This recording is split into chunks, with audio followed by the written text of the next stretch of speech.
On December 8th, Donald Trump nominated Andrew Puzder to serve as the Secretary of Labor.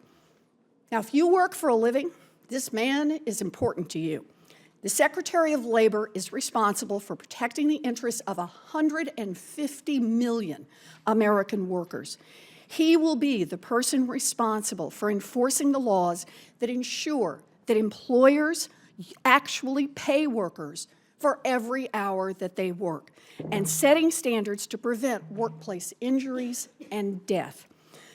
Unfortunately, Mr. Puzder is not the kind of American person that workers can trust to stand up for them. Since 2000, Mr. Puzder has served as the CEO of the billion-dollar company CKE Restaurant Holdings. Now, many of you may know it better as the parent company of Carl's Jr. and Hardee's. These two fast food chains are known for paying low wages to their workers. Mr. Puzder also has a long record of cheating workers out of overtime, and he has paid out millions of dollars to settle claims when he was caught cheating. According to a survey of 550 Carl's Jr.'s and Hardee's employees just released this morning by the Restaurant Opportunities Coalition United, about a third of respondents reported that they were illegally forced to work extra hours without pay. Over a third of the respondents reported unpaid overtime or not receiving the breaks that the law requires. 79% reported working sick, either because they couldn't get the day off or they needed the money. And over half experienced unwanted sexual advances at work. These are not isolated incidences. They reflect the kind of business that Mr. Puzder has built. Mr. Puzder is a frequent political pundit and commentator who has vocally opposed higher minimum wages. He has also strongly opposed new overtime protections that would give 4 million Americans a $1.5 billion raise in a single year. Mr. Puzder also delights in expressing his personal disdain for his workers. He bragged in his very first memo as CEO that he wrote that he wanted, quote, no more people behind the counter unless they have their teeth. Ha ha.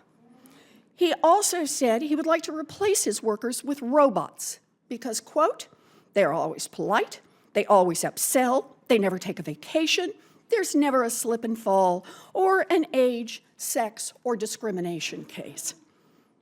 Mr. Puzder will have an opportunity to explain these views and his actions at his upcoming confirmation hearing. But let's be clear, talk is cheap.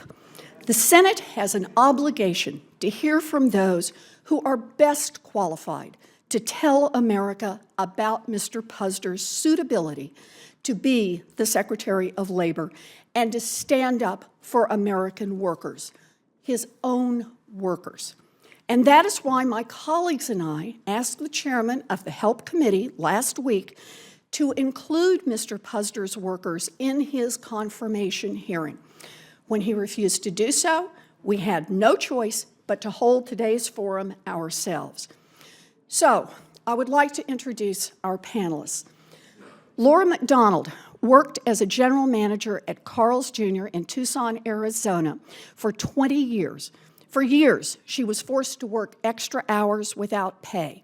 Employees like Laura are the subject of a major lawsuit against Mr. Puzder's company regarding unpaid overtime. Lupe Guzman is a single mother who has devoted the last 7 years of her life to Carl's Jr. in Las Vegas, Nevada, working the graveyard shift for rock-bottom wages. She'll tell us what it's like for a devoted Carl's Jr. employee struggling to build a future for herself and her family. Roberto Ramirez has worked in the fast food industry for over 20 years now, mostly at Carl's Jr. in Los Angeles.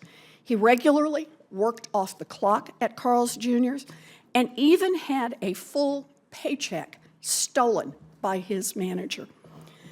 We will also hear testimony from the Executive Director of the National Employment Law Project, Chris Owens, and she will explain how the stories of our witnesses are consistent with the experience of scores of CKE witnesses who are afraid to speak out publicly.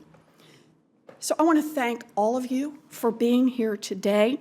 It isn't easy to speak out against your employer, especially when you have to come to the United States Senate to do it, but it is vital that your voices are heard as part of this process. Your country owes you a debt of gratitude for your willingness to speak today. Thank you.